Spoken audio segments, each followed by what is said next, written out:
During the winter months, we go from one holiday right to the next, and we are going to keep it rolling with this amazingly delicious corn pudding. Yeah, you can make it all year round, it's that good. Let's start with some prep. Sound good? Let's bake. Corn pudding is actually more like a custard or a souffle, so there is no cornbread mix in this recipe, and we are starting with some large eggs in a bowl. Next, we're going to add in some cornstarch, followed up with just a little bit of nutmeg. This part is optional.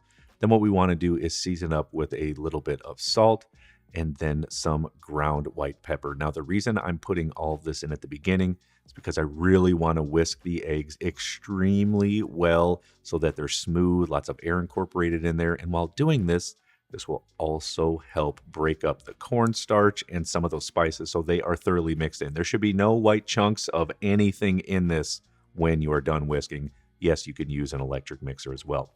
Now at this point, we're going to add in some sugar for just a little bit of sweetness, some melted unsalted butter for some much needed fat, and then last but not least, some whole milk. You could substitute this out for half and half and heavy whipping cream if you wanted to add even more fat. What I like to do is just add it in there while continuing to whisk until it is completely combined. It's a little bit weird to me that this recipe is classically made over those winter holiday months. I mean, we're talking about corn here. That's a summer vegetable. That's why you can make it in the summer. Just trim the corn right off that fresh cob.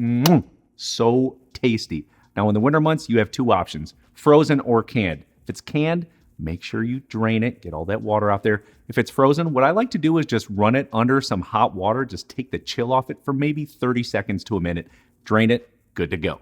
Here's what we do now.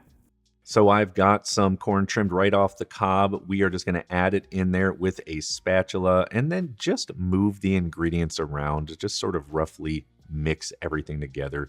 The batter will be slightly loose. Again, this is a pudding. This is a souffle. This is not a cornbread or spoon bread recipe. Don't get it confused.